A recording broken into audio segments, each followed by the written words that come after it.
Já foi o tempo em que a mulher era vista como sexo frágil. Hoje, somos guerreiras no mercado de trabalho, rainhas no lar, sedutoras na intimidade. Por todas essas razões, nós merecemos um espaço todo nosso. Entra no ar a partir de agora, Papo de Mulher. Aqui você tem voz, aqui você tem vez. Os nossos parceiros são... Doutora Sidneia Aparecida Galo, ginecologista, Laboratório Vila Rica, Clínica Lavi, Dr. Antônio Valentim Sâncio, Essentes Psicologia, Imafá Farmácia de Manipulação, Rômulo Tavares Urologista, Terapeuta Angélica Jacó e Casa do Biscoito.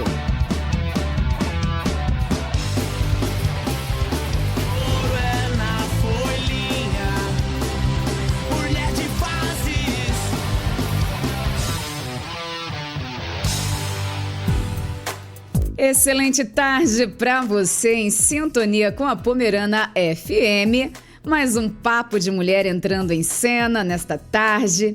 A hérnia de disco afeta cerca de 5,4 milhões de brasileiros. A condição é uma das maiores causas de incapacidade temporária e afastamento do trabalho no Brasil. Embora cause dores intensas, cerca de 90% dos casos são resolvidos com tratamentos conservadores sem a necessidade de cirurgia. O cenário da doença no país engloba questões de saúde pública, direitos trabalhistas e opções de tratamento. Para falarmos sobre a hérnia de disco hoje no Papo de Mulher, nós convidamos o fisioterapeuta Anderson Belfort. Anderson, boa tarde, seja bem-vindo ao nosso Papo de Mulher. Boa tarde. É um prazer recebê-lo aqui. Bem, Anderson, o que é uma hérnia de disco e como ela se desenvolve ao longo do tempo?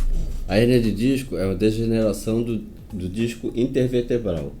Ele extravasa, aí ele extravasando, ele pode pinçar um nervo. Esse nervo que faz com que gera dor ou uma incapacidade. Bem, e quais são os principais sintomas e sinais que podem indicar a presença de hérnia de disco numa pessoa? É dor intensa, formigamento, uma dor intensa na coluna e formigamento que irradia para os membros superiores ou inferiores, braços e pernas. E toda a hérnia de disco causa dor? Não, nem toda hérnia de disco causa dor. A dor só é quando ela tem uma inflamação ou ela pinça o nervo. Se ela não estiver pinçando o nervo ou não tiver inflamação, a pessoa pode já estar com a hérnia de disco, mas não tem nenhum sintoma. Bem, e quais são os fatores do dia a dia que podem aumentar o risco de desenvolver uma hérnia de disco? Ou às vezes não precisa de fatores, ela se forma sem motivo algum?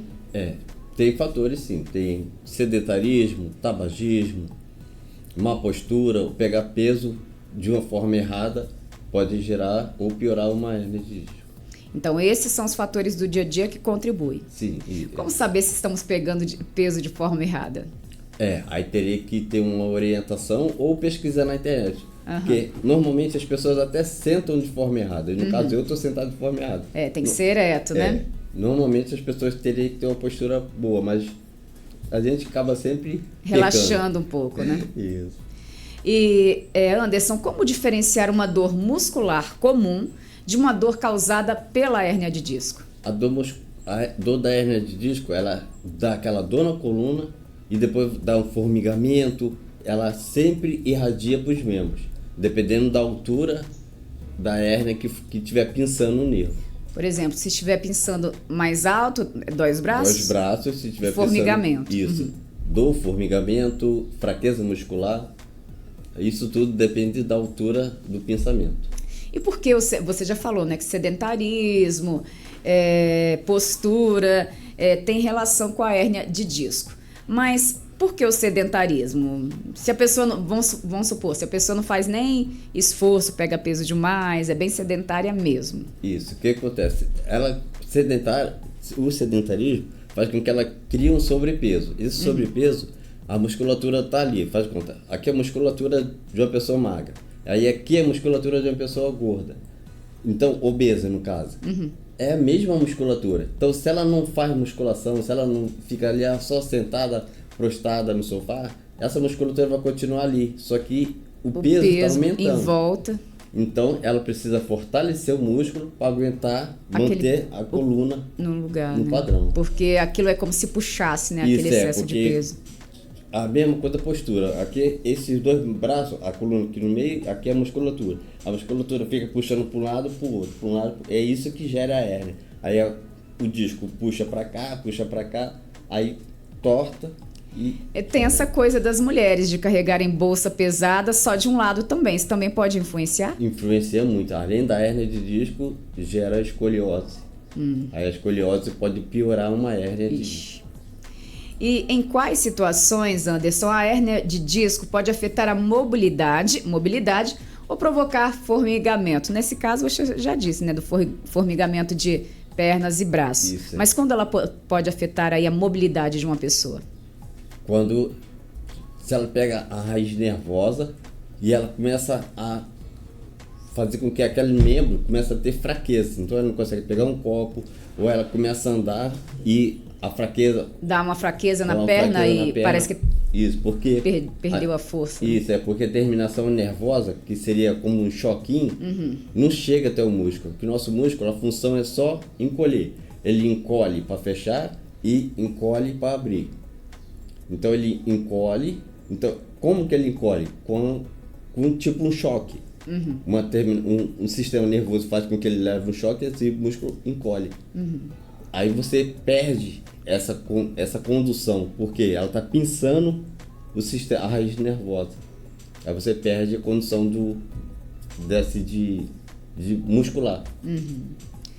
E quais as alternativas de tratamento para quem hoje tem a hérnia de disco e também quando se é necessária a cirurgia? O tratamento é fisioterapia. A pessoa pode fazer compressa, massagem, mas o principal é fisioterapia.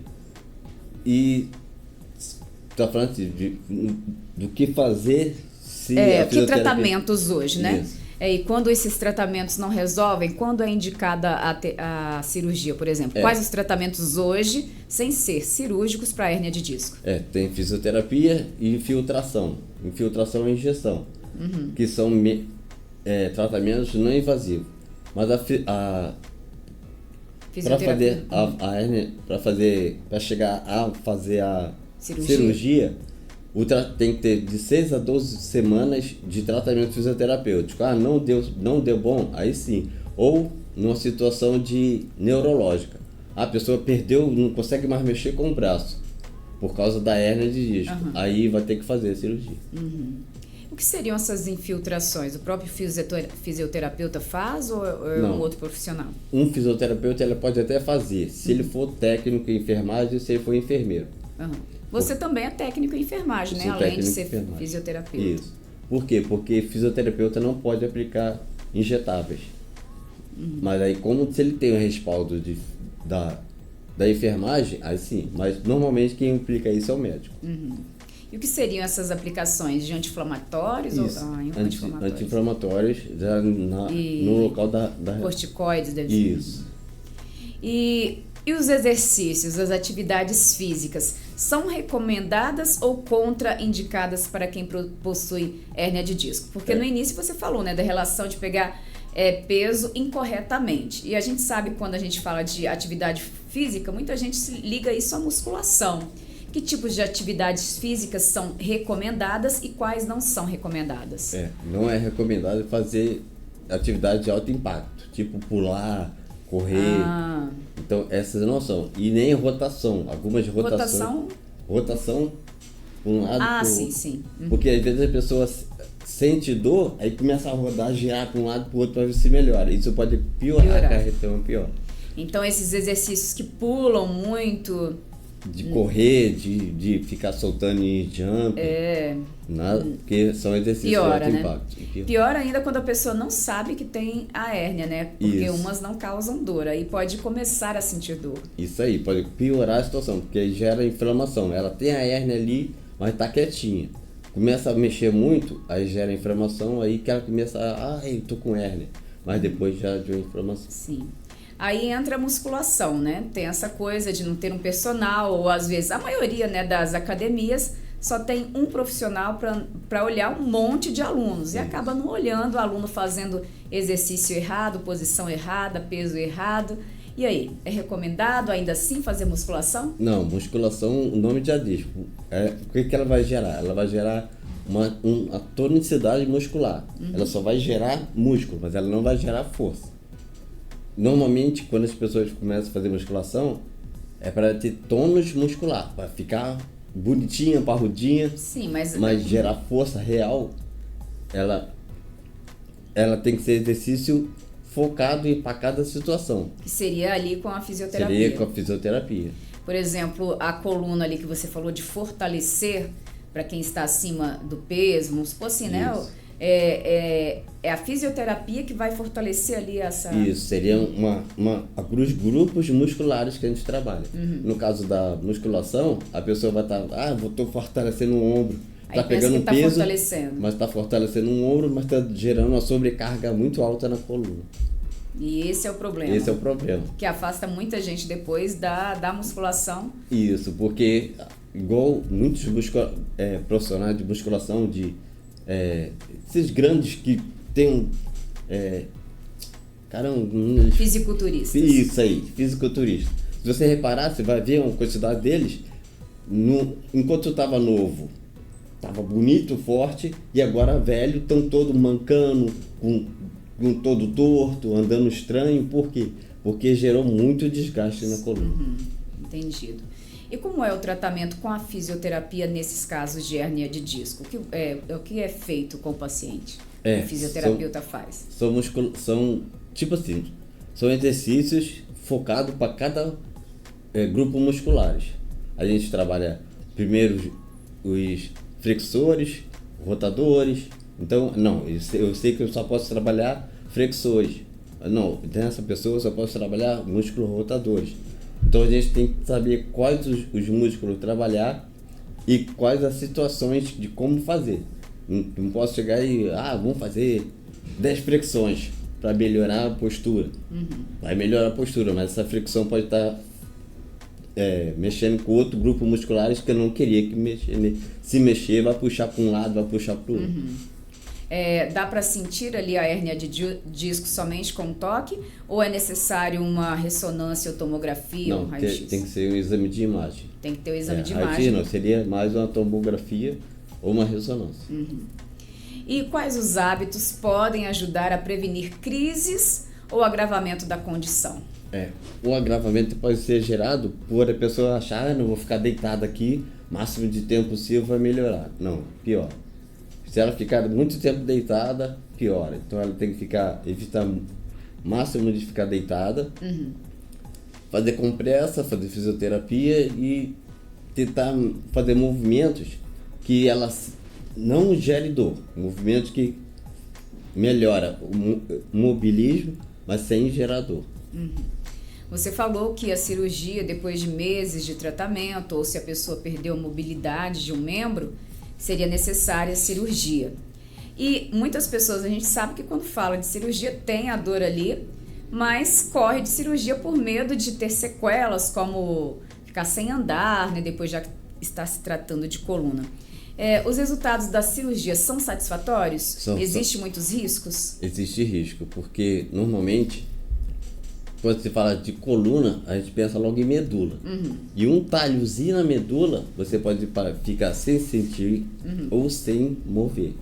Sem sentir tato, calor, frio, ou ficar cadeirante. Mas normalmente é satisfatório.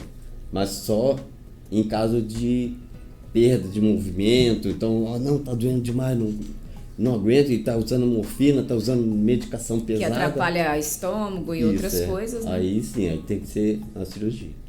Mas geralmente tem sido segura a cirurgia. Tem seguro, bem seguro. E obtendo bons resultados. Isso. Você chegou a Santa Maria de Atibaia este ano, né? Faz atendimentos domiciliares. Isso. Por enquanto, né, Anderson? Aguardando aí uma clínica, né?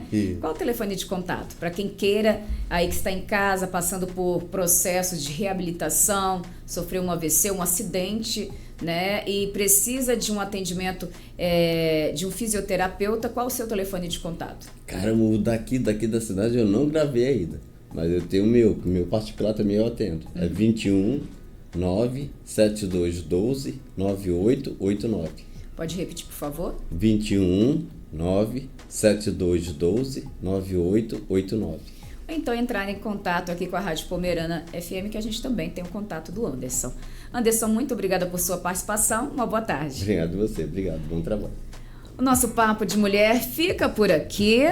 Volta em uma próxima edição para você, trazendo muito mais informação. Saúde, beleza, comportamento, claro, é aqui com a gente. Beijo grande e até o nosso próximo programa. Tchau, tchau.